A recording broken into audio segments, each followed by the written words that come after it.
These are the best Valorant agents for beginners, in my opinion.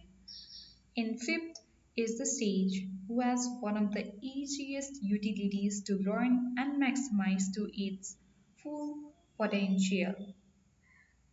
The fourth we have is the Killjoy, great option for picking up information and dealing some extra damage with the turret. Cypher is our third place pick, which is also great for gaining information and supporting your team.